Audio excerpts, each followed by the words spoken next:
Samsung Galaxy Z Fold3. Wow, is really kind of sums up my experience with this. Is just wow. So I've been using this phone for 3 weeks now. I was originally going to do a 2-week review because that was the cutoff to send it back and get a refund. I decided I wasn't going to do that and that I was going to keep the phone. So I opted to spend another week with it just to kind of get a little bit more acquainted with it. And here we are, 3 weeks in. I don't know if I can go back. So let's just start with the specs. Snapdragon 888, 12 whole gigabytes of RAM, and that's about as much as my gaming laptop and more than any Mac that I own. 4400 milliamp hour battery, a little small compared to some of the stuff that we see today, but I've gotten like a solid 5.5 hours of screen on time pretty regularly with this thing, so the battery isn't that bad. And speaking of screens, the outside screen is 832 by 2268. It is a 6.2 inch AMOLED screen, and it's 120 hertz. Was not 120 hertz last year, so found myself spending a bit of time just kind of on the regular screen like a regular phone. But when you open it and you get the big boy screen, now we're talking 1768 by 2208, and it's 7.6 inches. So this is like 0.3 inches smaller than the iPad mini, or the outgoing iPad mini, because the new one's coming. And just like the outside display, you got a whole 120 hertz going on here. Super smooth. Now, yes, there is a crease, and that's entirely because if your phone does this, there's gonna be a crease. It is ever so slightly noticeable, just like swiping. Yes, it's there, you're gonna feel it, your finger's gonna run over it, but it doesn't detract from the experience, you know? It doesn't pull you out of the immersion of using your phone. And I think that's kind of like what a lot of people think. You know, they see the phone and they look straight at the crease like, oh shit, that's a deal breaker. When in reality, it's not. And if it is, I mean, still got the outside screen, you can use that for everything. Cameras are a trio of 12 megapixel shooters, 12 megapixel ultra wide, telephoto, and just standard wide angle. They're pretty nice. Now, I'm not a photography guy. I do video, but some of the shots that I've pulled off of this thing are pretty good. They're not as clean as the 64 megapixel shots that I saw on the S21. 12 megapixels still passes. I mean, it's still north of 4K. Now, it's great for like super detailed pictures, but I'm not really into that. I'm a video guy, not a photo guy. Front-facing cameras.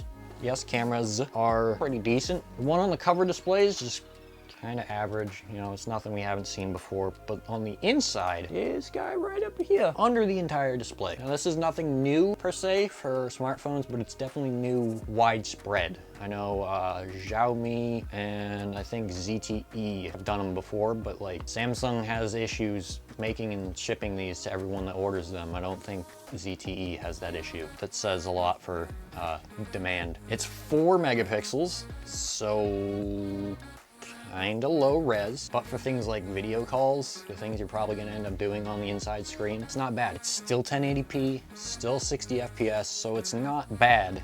It just doesn't look incredible, and I think that's what makes a lot of people question it. As far as performance goes, it's got the 888 top of Qualcomm Snapdragon stack, and it is no slouch. The 12 gigs of RAM are monstrous. I never filled up all 12, like I never had issues with memory and apps sitting in the background, so there's that. So yeah, battery life's not bad, performance isn't bad. What is bad is this thing, the S Pen folio flip cover thing. Don't get this. It's so stupid. Like, you put the phone in it, right? And like this, it looks normal, it's fine. You know, you got the S Pen silo on the back or on the spine, kind of where you'd expect it to go. But the issue that I have with this is when you put it flat on a surface, the S Pen's a little too heavy and it pulls the cover off and it constantly wakes the display, and you can push it back and it'll come back off, and it's just like look at this. It's not supposed to do that. It's supposed to stay like this, not... What? So stupid. And when you unfold it, you got like, I don't know, maybe like almost an inch of just flop going on over here. And when you hold it left-handed, you gotta do something with this, or you can't like get a good full grip on it because the other side of the case is in the way. And like if you hold it right-handed, you don't get a good grip because the left side of the case moves. And then when you put it down flat on a table, it rocks but it doesn't even rock like centered. Don't get it. But aside from quite possibly the dumbest first-party accessory I've seen since Samsung's Galaxy S8 cases, this is a solid package. It's probably a little exaggerated because before I used this phone, I was on the OnePlus Nord N100.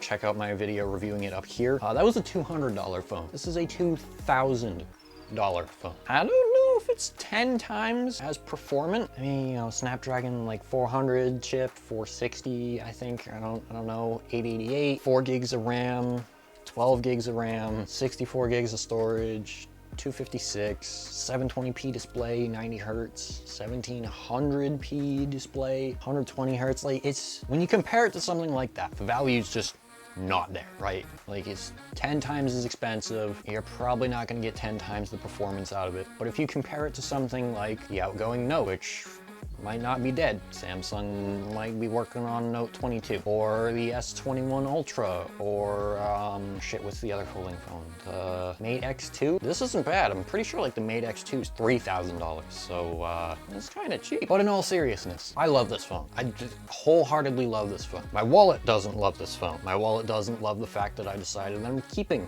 this phone with the 120 hertz, both screens, the convenience of having a whole ass tablet in my pocket for reading or watching YouTube. It's something else. It really is. It's something else that I've never truly experienced. And experiencing this now, just the convenience of it. Yep, I'm scrolling through Twitter and oh, I want to watch a YouTube video. Boom, there you go. It's something else. It really is. Should you get one? Probably not. I'm gonna be completely honest with you, probably not. But you like being on the bleeding edge. You like all the fancy new bells and whistles. You like all the magic of just really doing this. It's still a pretty damn cool party trick, even almost 3 years after it was originally done. You can't really go wrong with this phone. It's not bad.